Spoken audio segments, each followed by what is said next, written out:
네, 전당대회가 뜨거워지고 있는데요. 최고위원에 도전하시는 김재원 전 의원 모셨습니다. 어서 오십시오. 안녕하세요.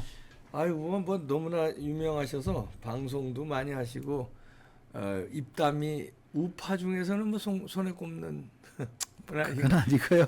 우파 현역 제가 평가할 때도 우파 정치인 중에서는 뭐 이렇게 손가락에 꼽는 그렇게 봐주시니 고맙습니다. 논리력을 가지고 계시다 이렇게 볼 때. 그래서 공격도 많이 받으셨잖아요. 그 전에. 어쩔 수 없죠 뭐. 예, 많이 싸우다 보니까. 네. 특히 우파 내에서도 공격을 많이 받았더라고요. 우파 얘기를 하면 우파에서 공격을 하는 이건 왜 그런 겁니까? 사실은 이제 탄핵 사태 이후에 네. 이른바 우파 진영도 네. 많이 갈기갈기 찢어져 있어요. 마음의 상처를 많이 받아서 그런지. 맞습니다. 그리고 최근에는 그것이 조금 더 현상으로 나타나는 것이 이제 그 탄핵 사태 이후에 지난 대선을 거치면서 많은 분들이 새로 또 재결합하기도 하고 네. 합치기도 하면서 마음이 합쳐진 것이 아니고 노선이 합쳐졌다고나 할까요? 그래서 진영 내에서도 이런 표현이 적절할지는 몰라도 오히려 근친증오적인 그런 생각을 갖고 있는 근친징오. 그런 생각들이 많은 것 같아요. 근친징오. 그러니까 오히려 더 그 내부 싸움에 몰두하는 분들이 생겨났어요. 네. 과거와는 달리. 제가 이제 39살에 국회의원을 시작해서 21년째 이 당에 있는데 네. 이런 일은 처음 보거든요. 처음이죠. 네. 그리고 당내 경선도 제가 수없이 많이 보고 저도 선수로 뛰기도 하고 또 진영의 대표로 뛰기도 하고 했는데 이렇게 내부에서 직접 공격을 하고 그걸 상대방에게 극단적인 상처를 주는 방식으로 공격하고 그것을 오히려 즐거워하는 이런 분위기는 거의 처음인 것 같아요. 그 왜 이렇게 이런 현상이 국힘당 내에서 일어나고 있습니까? 이제 처음이라고 얘기하셨는데 저희가 봐도 처음이거든요. 왜 그럴까요? 한동훈 때문에 그럴까요? 아니 뭐 저는 때문에? 한동훈 후보 때문이라고 보진 않고요. 다만 그 많은 다양한 분들이 우리 당에 합류를 했어요. 그 합류하는 과정이 예컨대 그 동일한 생각을 갖고 있다기보다는 이제 노선만 방향만 같은 분들이 많이 합류했다고 봐요. 나쁘게 말하자면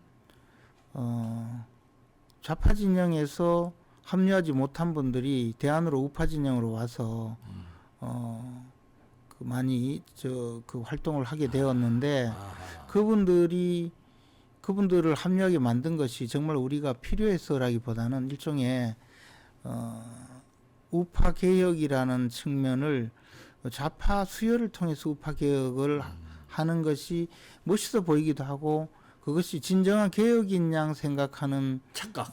분들이 꽤 있다는 거죠. 그러니까 이것은 사실 정치적인 이념과 현상에 대해서 생각이 많이 달라진 것 아닌가. 네.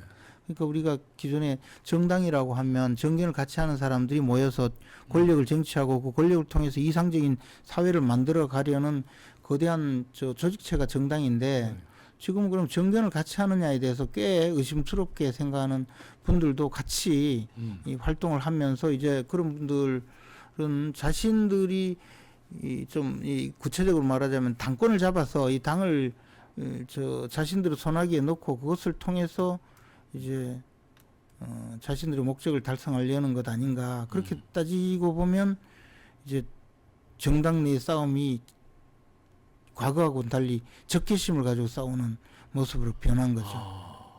지금 굉장히 중요한 지적을 해주셨는데요. 그러니까 좌파를 영입하다 보니까 그 좌파가 영입하는 그 근본의 목적은 좋았다고도 볼 수 있는데 뭐 스펙트럼을 넓힌다, 뭐 개혁이다 이렇게 포장했는데 결국은 그 사람들이 주로 하다 보니까 그 사람들이 자기네들 정체성하고 우파하고 안 맞으니까 자기네들이 당권을 잡으려고 하다가 이게 치열한 이 투쟁이 벌어졌다. 그 뭐 그까지 이 볼 정도로 세력이 강한지는 몰라도 하여튼 늘 그런 상황이 불거져 나오는 경우가 많이 있다고 봅니다. 네. 그러다 보니까 이것이 이제 하여튼 뭐 제가 다 그러네. 말씀드리면 너무 이게 포괄적으로 전선이 형성되니까 아, 어쨌든 뭐 참으시는 게 있는 것 같은데요. 그런 면이 많죠. 이제. 그렇죠. 예, 그런 뭐 면이 많죠. 하시고 싶은 말씀 많은데 뭘 알고 있는 것도 많으신데 또 뭐 제가 또 징계를 당하고 싶지는 않아서. 미치겠다. 그러면은 그게 이제 지금 말씀을 애둘러서 표현하셨지만 그게 결국은 한동훈 세력 다시 말해서 뭐 한동훈 주변 참모들이 좌파들이 많잖아요. 그러니까 그렇게 되다 보니까 치열하게 이렇게 된 거다. 이렇게도 또 볼 수 있는 거 아닙니까? 우리 박사님이 저를 시험에 들게 하시는데요. 아니 저는 절대로 한동훈 후보가 좌파라고 생각하지도 않고 예. 또 그 주위에 있는 분들이 좌파라고 제가 규정하지도 않았고 규정은 안 했지만. 네, 어쨌든 그러나 예. 우리 당이 예. 이 정체성 문제에 대해서 혼란을 겪고 있는 시기가 아닌가.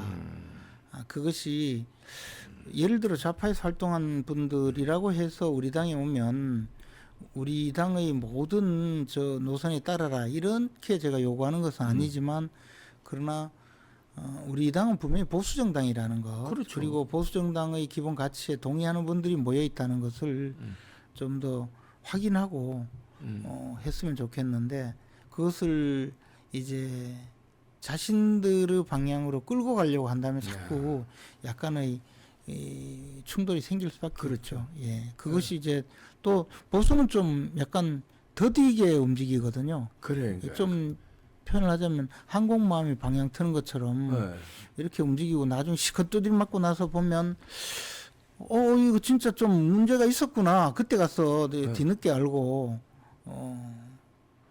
그때 행동하는 경향이 있는데 그때는 이미 좀 늦었고. 늦었고 그런 경우가 많았죠. 과거에도 많았습니다. 그러니까. 네. 아니 이제 좌파 출신이라고 뭐 나쁜 게 아니라 좌파가 우파로 전향을 하면은 좋은데 예를 들어 그런 분들 많잖아요. 네. 김문수 뭐 위원장이라든지. 김문수 선배님 제가 좋아하는데 너무 전향을 하신 것 같아서 좀 덜 전향하면 좋겠어요. 이제는. 네. 그런데 네. 요즘에 그 좌파에서 오신 분들은 전향은 안 한 채 여기 우파 정당에 들어와서 좌파 이념을 가지고 좌파로 우리를 오히려 우파들을 변화시키려고 전향을 시키려고 하니까 이게 이제 큰 문제다. 그래서 우리가 화들짝 놀래서 이제 배신자 프레임을 거기다가 씌우는 거예요.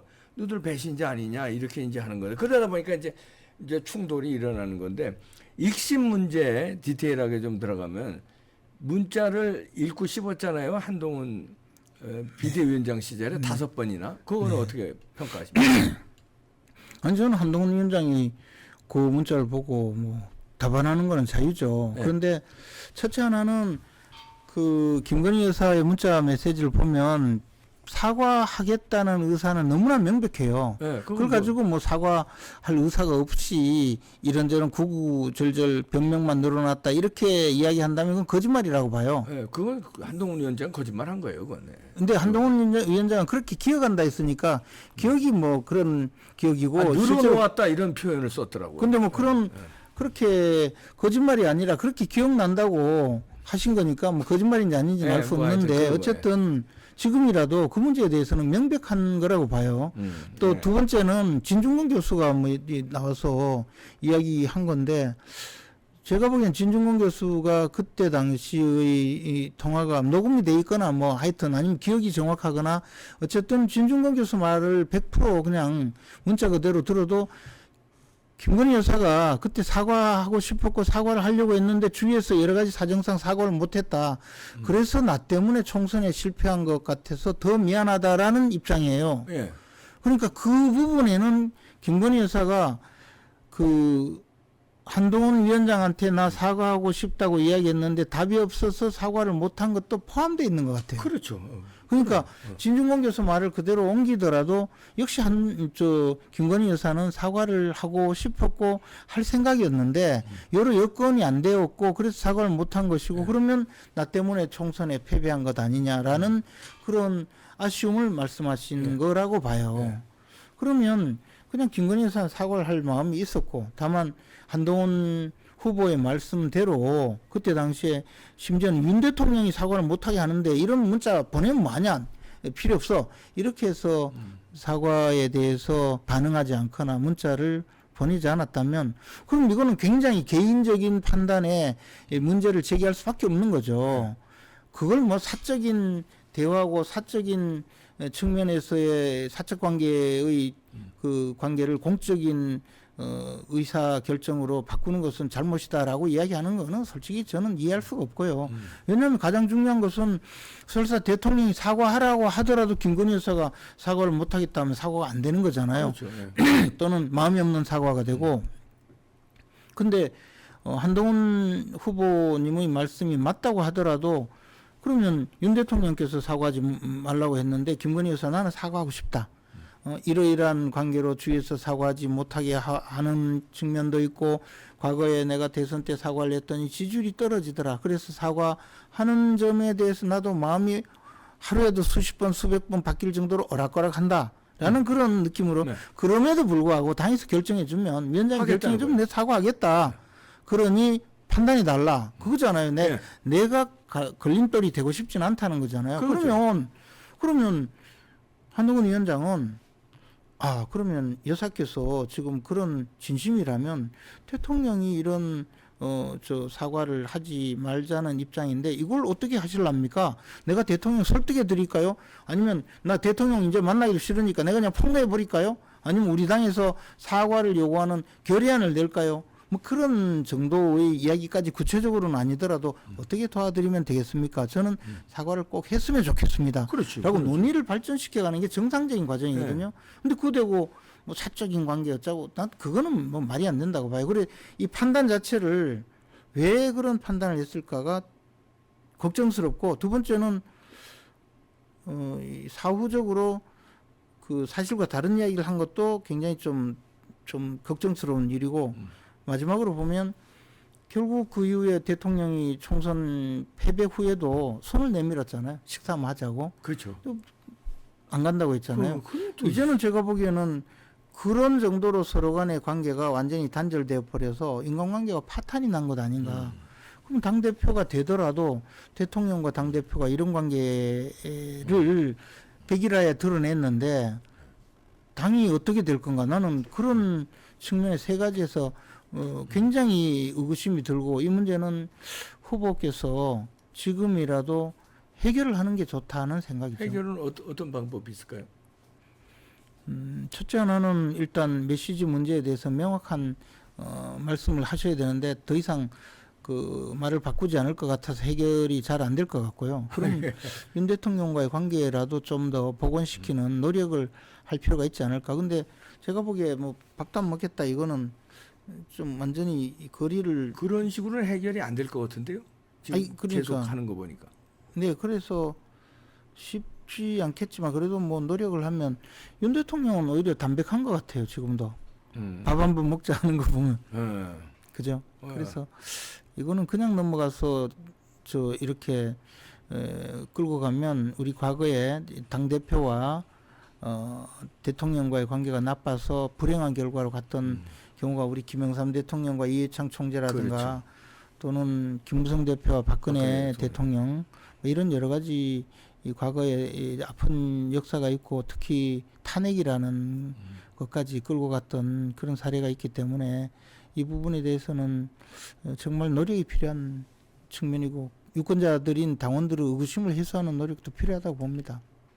본인의 노력할 수 있는 타이밍은 이미 놓친 거 아닌가, 이렇게 사료됩니다. 아마 우리보다도 훨씬 더 이 부분에 대해서 고민하고 고려하면서 결국은 당대표 경선에 나왔지 않겠습니까? 네.